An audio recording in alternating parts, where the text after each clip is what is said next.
All right. I think we're live. We're live. There we are. Hi, All everybody. Welcome to our virtual 5K Facebook live event number 2. So before we dive into some things, we just wanted to go over some housekeeping notes. Allie Boyle is in the house. So far we've got one person watching. All right. Hi, Allie. So first we wanted to do a shout out to everybody because everybody's doing a really great job. I know this is a really tough time, a holiday time. We saw a little bit of a decline in posting workouts, but for the most part, you guys are out there and you're still moving. So we commend you for doing that. So if you're taking a little downtime because of travel or meeting up with family, that's cool. Do your thing and then just get right back to it. So let's roll into injury reports. We know that some people are experiencing some injuries, some of them a little bit more serious than others. So we just want to remind you that we're not doctors, but we play doctors on TV. So just definitely use this as a sounding board, but obviously err on the cautious side.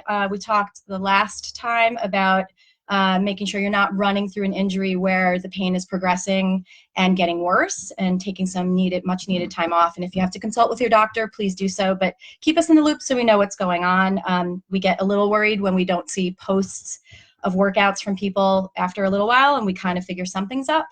But we hope that everybody's staying healthy out there. One quick reminder, the Winter Dozen Challenge, you probably have started to see information about this. This is not part of virtual, but it is a great add-on to virtual. It is a national Fleet Feet initiative, and it's a way to be rewarded for 12 workouts during the month of January. The challenge officially starts on Monday, January 6th, and you guys should start seeing registration links through emails, Facebook pages, so watch out for that. And make sure you get registered, and that is through Strava. So it's a really fun way to get involved. We have some fun themed events coming up. So that's a great way to stay connected with our running community and get some motivation out there. And lastly, and I'm sure we'll probably think of a million other things, but the last thing before we get started is that we have put together a Saturday morning, very informal walk run starting at the West Essex Trail at 9 a.m. So you'll see reminders in an email as well as our Facebook page. But anyone is welcome to join. We're just going to do an informal meetup, and then everyone will kind of be on their own, but it's just a great way to kind of get to know the West Essex Trail and have another meetup opportunity. All right, here we go. Perfect. So today we're going to be discussing nutrition, hydration, and training, obviously. If anybody has any questions on training, how things are going, just let us know. And today we have a special guest, Eric Zaltis from Power Bar, and he's going to be our nutrition guru today. So here's Eric to introduce himself. Thank you, Paul, and thank you, Lauren, for having me here in this fabulous place and in between the holidays, wishing everybody a very happy holiday. So introducing myself, I have spent my career at the intersection of sports and science. I started out actually in sports as a professional bike racer in my 20s, traveled around the world, and with a background in science in college and Bronx High School of Science, for anybody who knows that, I became interested in the connection between performance and health and nutrition. So I have graduate degrees in human nutrition from the International Olympic Committee in sports nutrition, and I spent the last 25 years in the sports nutrition industry. And so, I have a great deal of understanding of the connection between what you put in your body and how that impacts your ability to perform, both in shorter duration events and also longer duration events. So I'm happy to answer any questions that people have along the way. I think today we're going to cover for you guys some of the basics and some of the things you should be thinking about as we go through the winter time. Okay. So anybody have any questions to start off with? Rosemary Flynn says, "Hi, Eric." Hi, Rosemary. How are you? All right. Well, we've got a couple of things on our minds, so we'll just get we'll get it rolling. And then if you guys have anything a little bit more specific or questions or topics that we're not covering, please just go ahead and chime in. Yeah. So basic things, especially this time of year, I want to think about more about protein, making sure you have good amounts of protein during the day. They say you should have, Eric can correct me if I'm wrong, 20 grams of protein every, what do you say, 3 to 4 hours? Yeah, that's very good. Somewhere in that range. So yeah, so just kind of work that out through your day. So in the morning, make sure you have about 20 grams of protein. A few hours later, kind of working in between, maybe a little something before lunch, a little bit something during lunch, and then kind of snack after, and then dinner time as well. Kind of try to work that in. Your carbs, you don't need as many carbs now because your body, you're not working as hard as you would be as if you were doing more miles and getting more miles in during the week. So just kind of keep those things in mind as you're moving along through this program and keeping yourself active through the colder months. And hydration, whether or not it's cold out or really warm out, you still need to keep your hydration going during the day. So just your, 8 glasses a day, kind of just keep that in mind. Your basic water intake. You don't have to have too much water. And if you missed a couple of glasses here or there, don't worry about it. It's not as necessary as it would be as if the temperatures were a little bit higher. Right. So we recognize that holidays are tough for some people. I mean, we're tempted with a lot of cookies and stuff that we normally wouldn't be eating any other time of the year, or certainly just the volume is there. So we were talking about asking Eric if he had any, tricks or just ways to navigate the holiday season as we are filling ourselves with things that we probably shouldn't be eating right now. Yeah. Hey, any rule has exceptions, and you've got to have a little fun through the holidays. So, don't worry about the occasional blip. But, I think the general trend, and myself included, is your exercise quantity goes down and your caloric intake goes up. So, this is a good time to start jumping back on the bandwagon. As Paul was saying, there's actually a difference between the macronutrients and your needs through the year. So your protein needs pretty much stay the same if you're exercising, and those protein needs are actually higher than the sedentary population. So if you look on the back of any food product, it'll tell you the amount of grams of protein and the percent of the DV. And if you do a little calculation, you'll see that the recommended amount, the DV, the daily value, is 50 grams a day. So if something has 10 grams of protein in it, it'll say 20% of the DV typically. For athletes, it goes up. Serious athletes, endurance or strength athletes, it can double or be even more. I'd say probably for this group who's exercising moderately, it's between 50 and 100 grams per day. So, one of the things that you could do is just start looking at food labels so you get a little sense of the currency. So that is a target to maintain pretty much throughout the year as you're exercising. And as Paul was saying, a good way to do it is to space it out throughout the day. And the reason for that is that your body is in a constant state of building up and breaking down. When you're exercising, you're actually breaking down your muscle a little bit. And then when you eat protein, you're building back up. And it's a natural cycle. So if you can space your protein out throughout the day, like Paul was saying, something like 20 grams in the morning at each meal, and then maybe a protein snack in between breakfast and lunch and dinner, that's a great way to cover your protein. And now, in terms of kind of tricks, that is the thing you want to keep the same. The rest of the stuff is kind of extra, especially if you're not exercising very much. So unfortunately, all the kind of fun stuff, is really carb-based. Try to moderate that a little bit. So if you're at a party, there's probably some yummy protein-based things. Go grab those and, think of the carbs as more moderate. And then as you're kind of jumping back on the bandwagon of, thinking about your New Year's resolutions, think about this way of eating protein throughout the day and moderate the carbs a bit more. And then we'll talk about carbs a little bit in terms of when you're actually going out for your run, and we can talk about the timing of those carbs and best way to do that. But anybody have any questions about this protein and yeah, so it looks like Kat has a question. What does 20 grams of protein equal in food? Yeah, great question. That's a great question.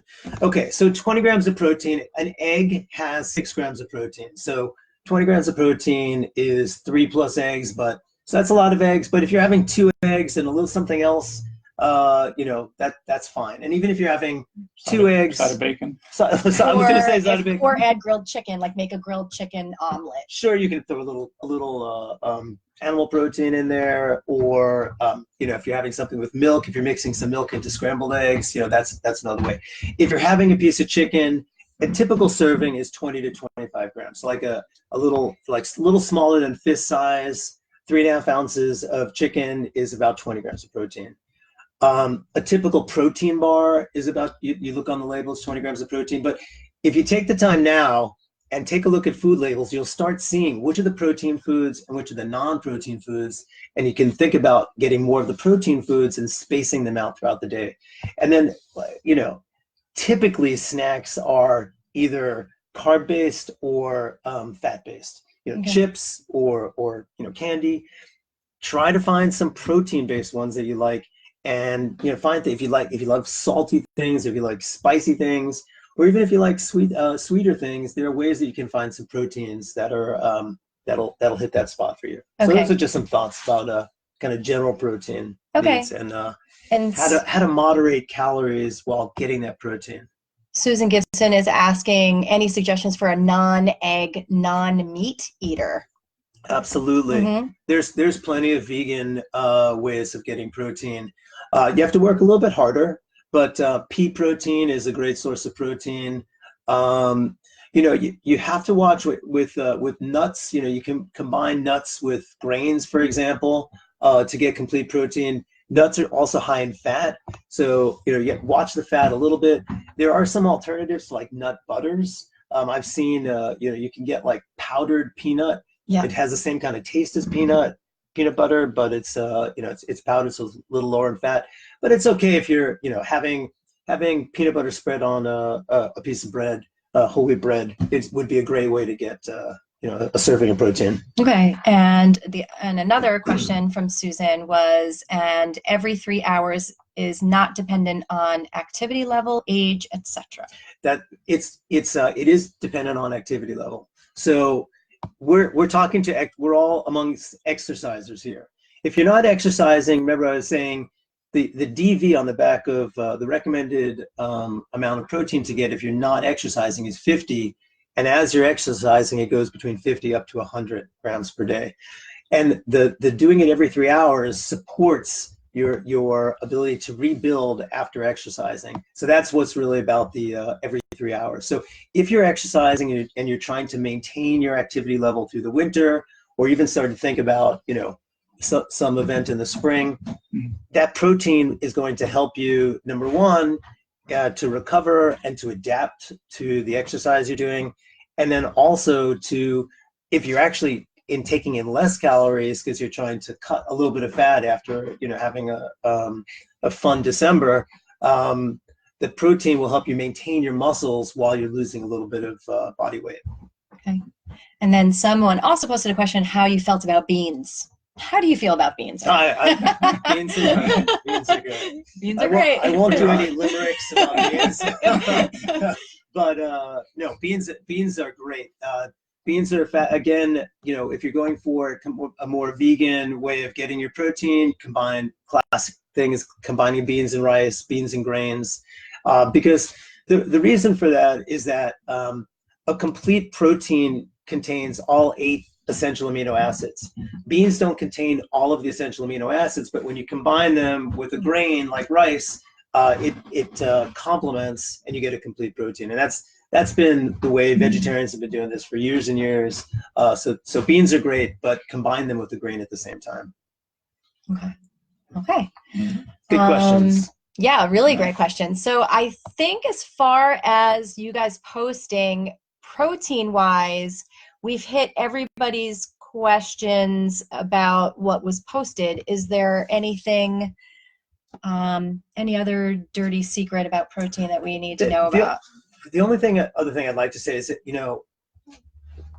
the top athletes in the world who are advised by nutritionists, they make sure they get their protein after they exercise, in addition to this spacing out throughout the day. So one little trick that you can do is, one of your servings of 15 or 20 grams of protein can come right after your exercise session.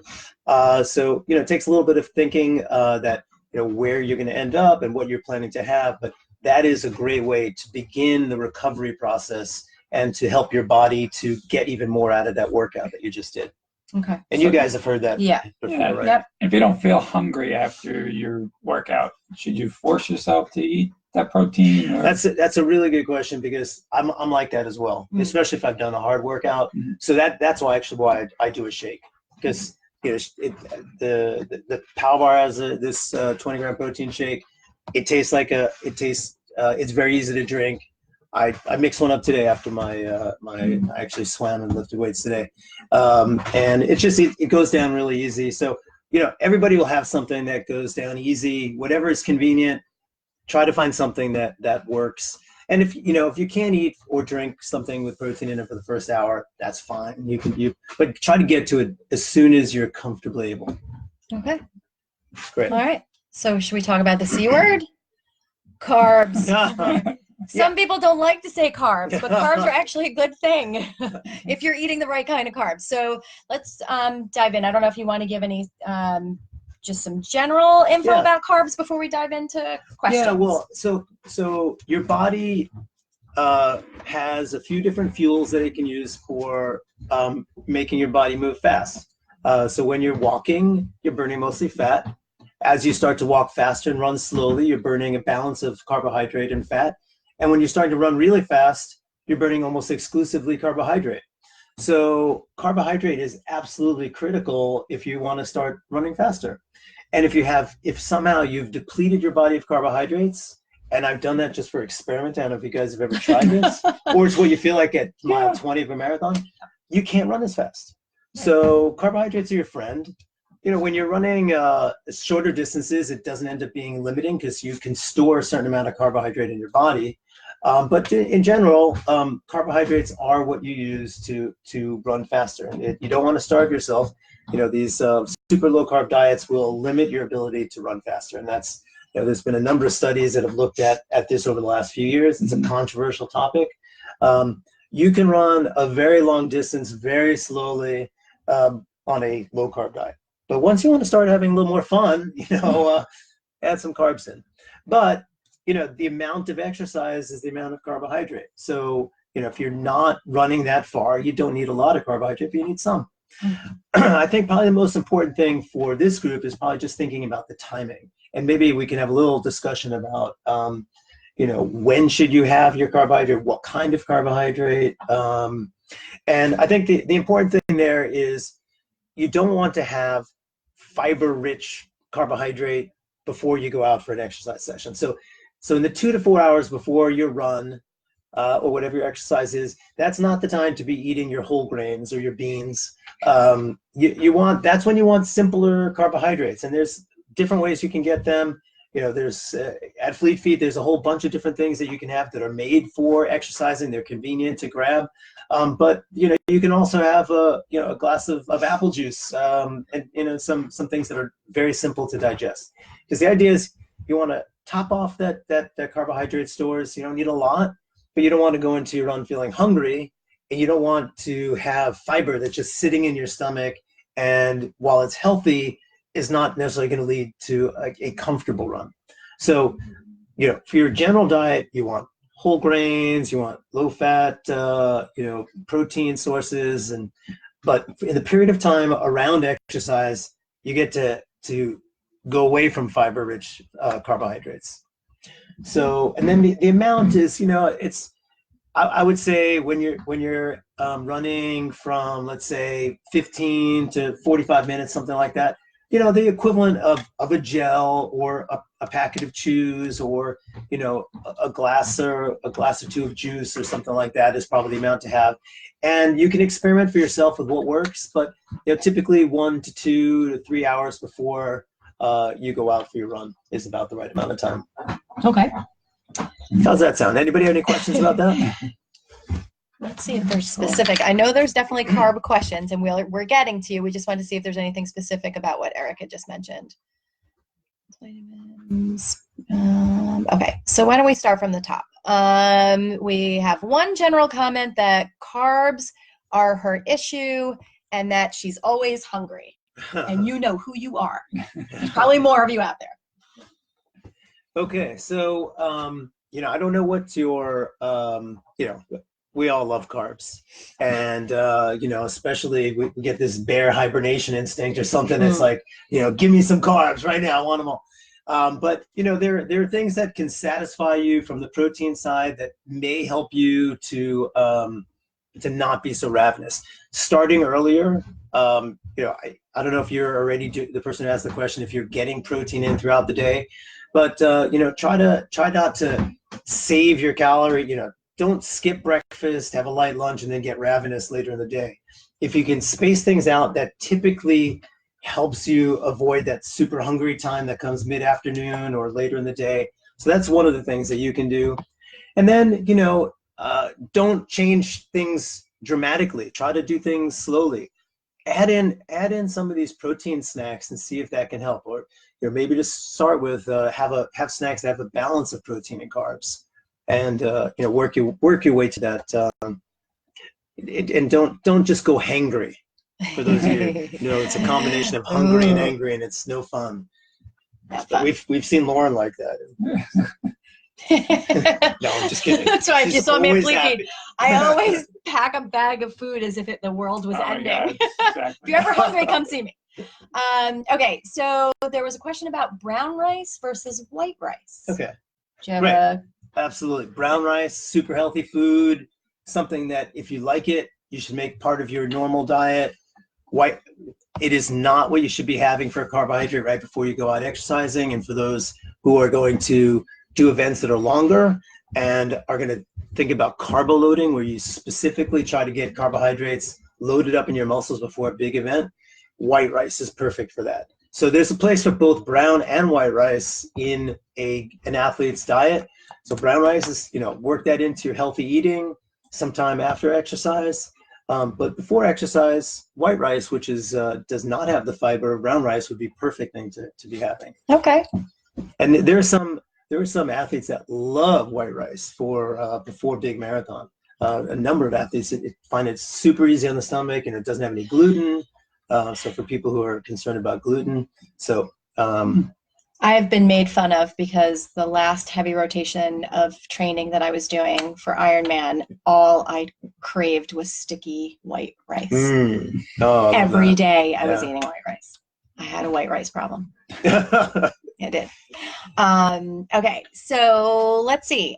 We do have some hydration questions. I don't know if anybody else has any other carb questions before we move off of that. Is there anything else that you think we should know? Well, for anybody who's exercising longer than, let's say, 30 to 45 minutes, that's when you want to start thinking about taking in carbohydrate during exercise. And that's really what these products are designed for.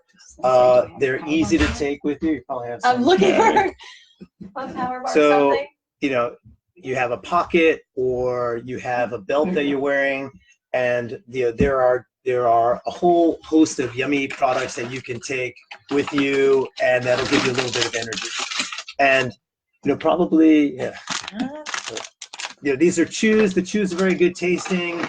Typically, you would have them when you're not running super hard because as you're chewing, you're trying to breathe. I personally, when I'm most of my running, I can't do chews. I love to have these beforehand. But the gels are super helpful for just rip open the top, squeeze it in between breaths, and you've got the quick energy you need. So probably if anybody gets involved in some of the longer duration stuff, we do some really specific training around how to use these products so that you're perfectly set for race day. That's all I want to say about carbs, I think, for now. Okay. Hydration? Right. Yeah, let's move on to hydration. Yeah. So we were chatting a little bit before the event started at 7, And one general comment that we seem to agree on is that most people connect hydration with warm weather, and we seem to neglect just general water drinking during the day. Yeah. What are your thoughts about that? So, so the first really interesting point is that when you're exercising, we're pretty efficient machines. When we're exercising, we put some fuel in and we run, but we're not perfectly efficient. And the way we produce heat while we're exercising. That is one of the things. Like you know what it feels like when you're exercising. You get hot, and the body then naturally cools itself by sweating.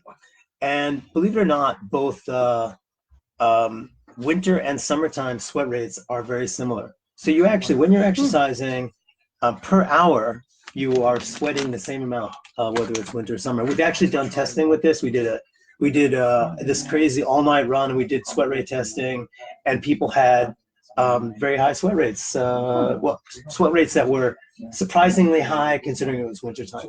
The other thing that's really important to know is that everybody sweats a different amount. There's not one amount that people sweat, and it varies dramatically. When we were doing the marathon program in the last couple months, we had people who were sweating basically a cup or two per hour, and then we had people who were multiple quarts per hour. So one of the things to realize is that not everybody has the same kind of sweating rate during exercise, and so one of the things you can do to see if you're hydrating properly is, don't be squeamish, is actually urine color. The target hydrated proper color for urine looks more like pale lemonade color and not like apple juice. So one way to see if you're properly hydrated is actually just to check urine color. And so pay attention to hydration a little bit through the winter, even though it seems like it's not summertime and we have crazy hot summers here in New Jersey. So, you need to pay attention especially, but you actually sweat plenty during the winter as well. Okay. All right. We did have a few questions about hydration. So one person was asking, even just a simple sip of water before they go out for a run seems to create a side stitch for them. Do you have any thoughts about that? So great. Everybody's different, and you need to learn the things, your idiosyncrasies, what's specific about you. And one of the things that's the most different between people is what they can tolerate before exercise. Some people can eat and drink and fill their faces right up until they go out to exercise, and some people, they have to be like monks for 4 hours. And I've seen, back in my bike racing days, I had teammates that were similar ability, looked the same, but were absolutely different. Some they're just like eating on the starting line of a big race, and some had to be just not having anything at all. So if you are sensitive to having anything just a little bit before exercise, don't have it before exercise. Have it 1 or 2 hours before. You're not going to you're not going to dehydrate if you're not exercising for the couple hours. On the other hand, if you're comfortable, then it's okay to wait until the last minute. So you need to learn yourself a little bit, and there's a little bit of self-discovery that happens with nutrition and sports, and there's some flexibility in the timing of it, especially beforehand. So it's more about making sure that you're properly hydrated than the exact moment that you're hydrating. So actually a question spinning off of that. So whether it's drink related or eating, like you mentioned this person who could eat right up to the time they're about to walk out the door versus someone who needs to give themselves a few hours. Is there any way to train your body to become someone that at least can eat a little bit? Yeah, there's scientific evidence there that you can train your gut to become more comfortable consuming. And actually where the evidence is so this is for when you guys make it to longer distances. When you're running long distances, one of the limiting factors is how much carbohydrate you can take in while you're exercising. Right. If you're not able to take in much, that will limit your ability to perform at longer distances. So there's evidence that you can practice taking in carbohydrate while you're training, and you will get more comfortable with taking in carbohydrate when race day comes. So there is the ability to train your gut, and if you Google it, I'm sure you'll find stuff about training your gut for exercise.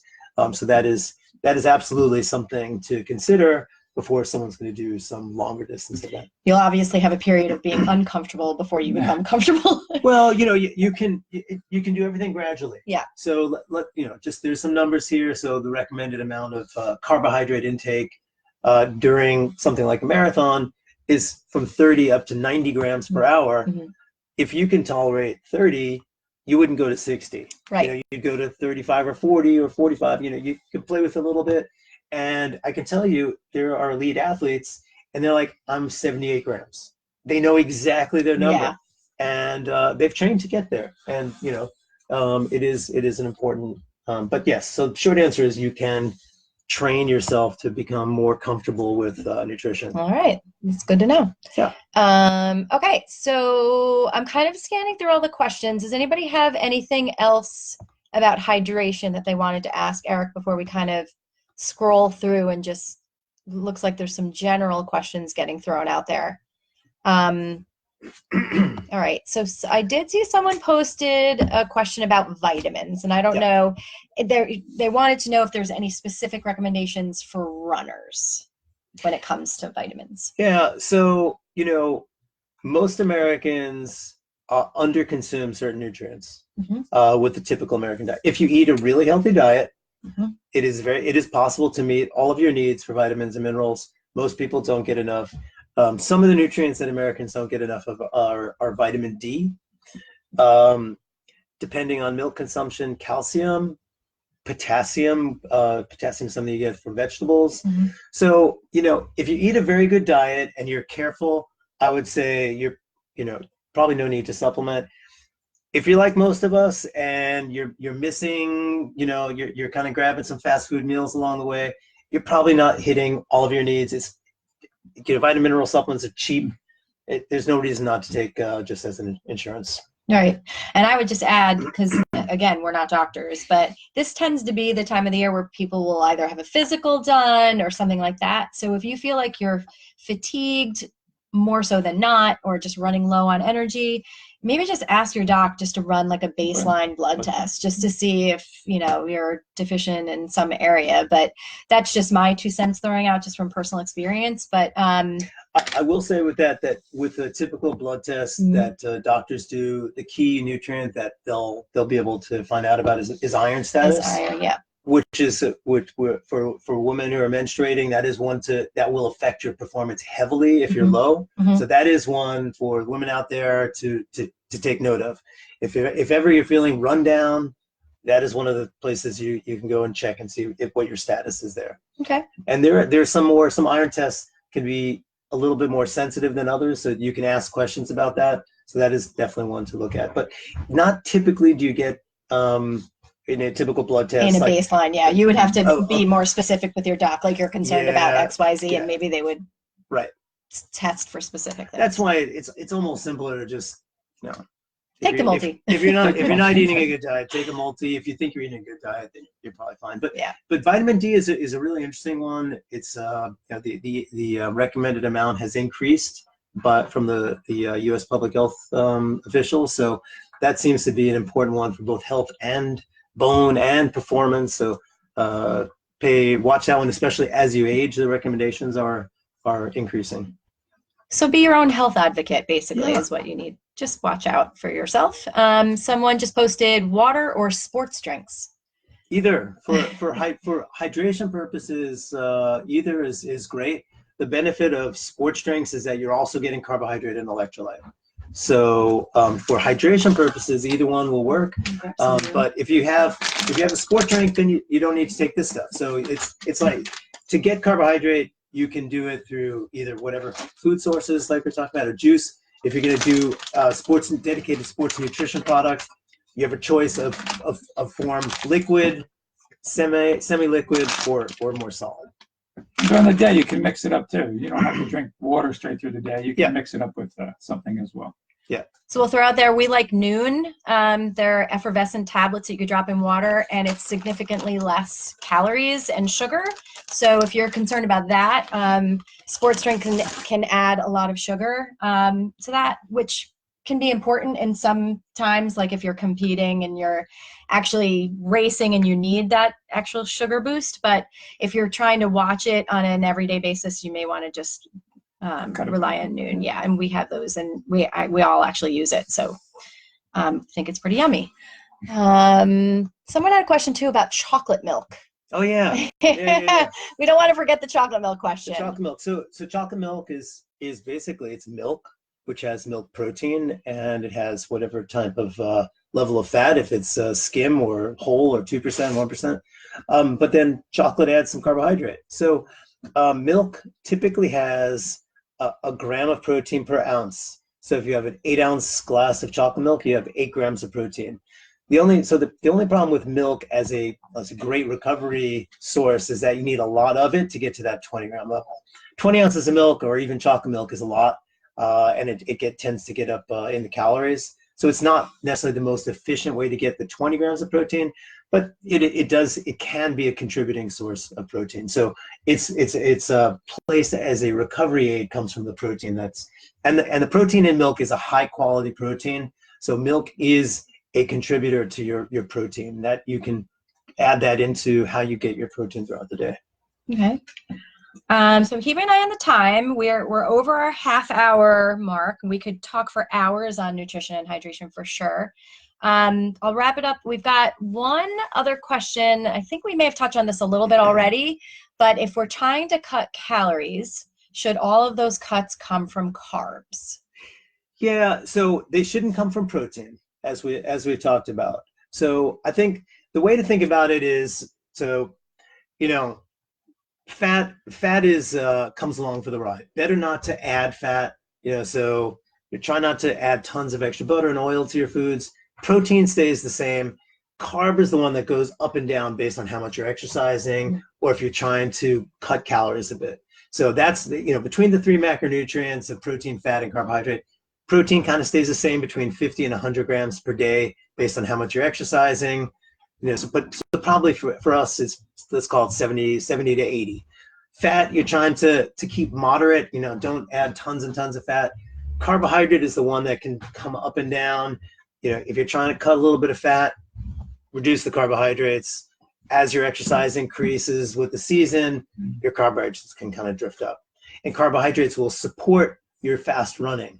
So that's the way to sort of think about it. As you're running less and you're trying to cut calories a little bit, bring your carbs down. Okay. Good question. Yeah. Sure. Okay. So one thing we wanted to mention was Eric has been a great resource for us and has really made himself available this past year, and we're super grateful for some of our training programs. So we thought today's talk would be a good precursor to see if you guys and more of our Fleet Feet family would be interested in sitting in a nutrition workshop, sort of a general exercise nutrition workshop sometime in January, early February-ish, kind of as a precursor to other training programs that you might be taking. And this is a great way for you to get to know Eric a little bit, Eric to get to know us a little bit more, and almost a teaser too, because if you continue with Fleet Feet training programs, Eric has really made himself available to us and is going to be more available to us in 2020. Yeah. So it's kind of a good way for you guys to understand how committed we are to making sure you perform at the level you want to perform at. And Eric giving us great nutrition advice sort of ensures that, or at least helps us to get there. So it's a good way for you guys to sort of get a teaser as to what you might be getting in the future in other training programs. So we'll probably put out a survey, but if you guys want to give us any comments about if you would be interested in such a workshop that we would do at Fleet Feet as a one-time, it would be sort of topical, but a little bit more information than this last half hour. But we thought this would be kind of a good lead into a potential workshop. So let us know what you guys think about that. So I guess that kind of wraps up our nutrition part. We will throw out there, does anyone have any specific training questions about how the training is going? So we've been, I'm getting lots of yeses, which is awesome about the nutrition component, lots of hearts and thumbs up, which is cool. So that's good. So keep them coming. But yeah, so regarding training, so so I guess we'll just throw out there that we are looking at your training logs, and keep up the great work. We're commenting, and all I'll say is you guys are doing a great job at modifying. We could see when you modify a day, and honestly, you're the best gauge. When you wake up in the morning, if you feel like you can't do the mileage, but you're jumping on an elliptical, you're moving. So we're super happy that you're doing that and you're making those adjustments. So we see a lot of yoga classes, we see cycling going on, and we think that that's really awesome because this is a hard time of year. And instead of you shutting down completely, we just like that you're moving. Yeah, and we've been lucky with the weather so far too. So the last week has been pretty warm. Yeah. If you want to call it warm, which means you can get outside a little bit more than having to worry about the cold, too cold, and being And on the mounds of bike snow and and mounds of snow. Yeah. So like Lauren was just saying, you have other options too. So if you're on the bike, if you go swimming, you're doing yoga, doing anything, just kind of get the heart rate up a little bit more. It's a good thing. So. Good. Okay. So yeah. Oh, thanks. I like my bangs too. Thanks, Don. Okay. So yeah. So if you don't have specific training questions, just know we are watching and we're very accessible. You could pop in the store, Facebook, email either one of us, make a phone call, smoke signals, whatever. But you guys are doing a great job. And Paula, I see you're still having technical difficulties. I think we had, off the top of my head, I can't think, somebody else was also having a technical difficulty, but we've been emailing.